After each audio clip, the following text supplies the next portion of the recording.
You know, the whole global economic landscape, it's shifting right under our feet, and man, is it happening fast.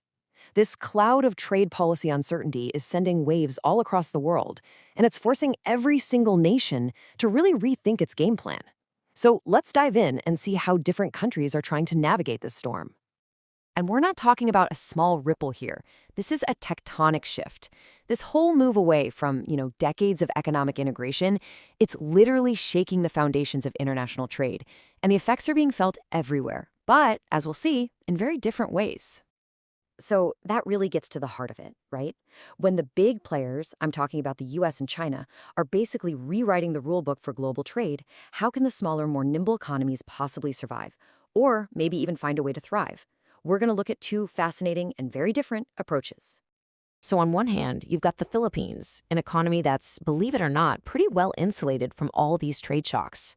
And then, on the other hand, you have Cambodia, a country that's super dependent on trade and is being forced to adapt its entire economic strategy just to survive. All right, let's start with the Philippines. Now, they're not completely immune, of course, but their economy has these amazing built-in buffers that really protect them from the direct fallout of these tariff wars. Okay, so here's the key thing to understand. For the Philippines, the biggest threat isn't really the tariffs themselves. It's all about the uncertainty. Think about it. If you're a business and you have no idea what the rules are going to be tomorrow, how can you possibly make those huge long-term investment decisions? It's almost impossible.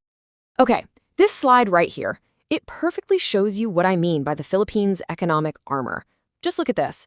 You've got remittances from Filipinos working all over the world, and then income from the BPO sector, business process outsourcing. These two are just these massive twin pillars, and together, they absolutely dwarf the money coming in from foreign direct investment. It creates this huge financial cushion for them. And to really put that into perspective, those remittances alone, they make up 12% of the entire economy. That's a whopping $35 billion a year. And on top of that, the country has enough international reserves to cover 7 whole months of imports. I mean, the standard safety buffer is just 3 months, so they are very well prepared. But, being this insulated isn't without its own risks, is it? It could make them a bit complacent, maybe slow down the push for their own industries to get more competitive on the world stage. Okay, so let's switch gears and talk about Cambodia, which is a totally different story. Unlike the Philippines, Cambodia's economy is really, really dependent on exports. For them, all this global uncertainty, it's not some far-off problem, it's right here, right now. And it's forcing them to make a huge strategic pivot. So what are they doing? Well, they've got this really clear two-part strategy. First up, they're diversifying their products. They're trying to move up the value chain.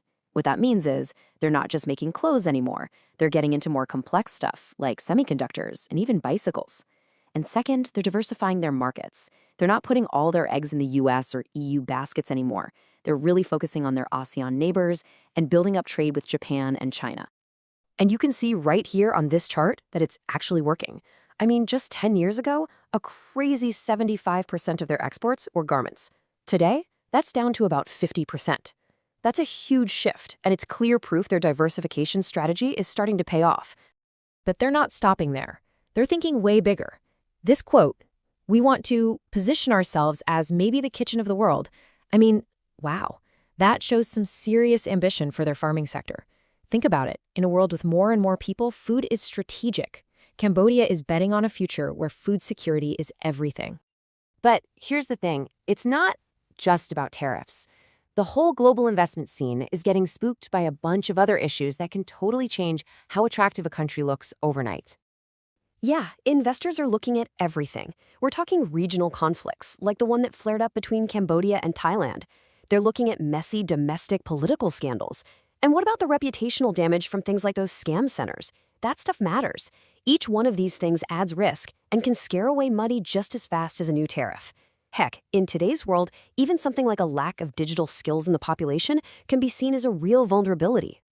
Okay, so with all this uncertainty floating around, from trade wars to political drama, what are countries doing to keep their finances safe on a bigger scale?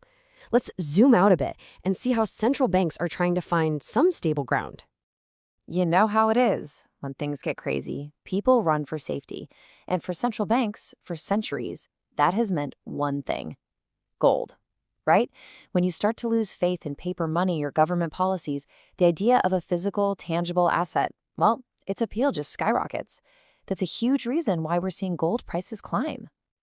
And look, the Philippines is a perfect example of this strategy in action.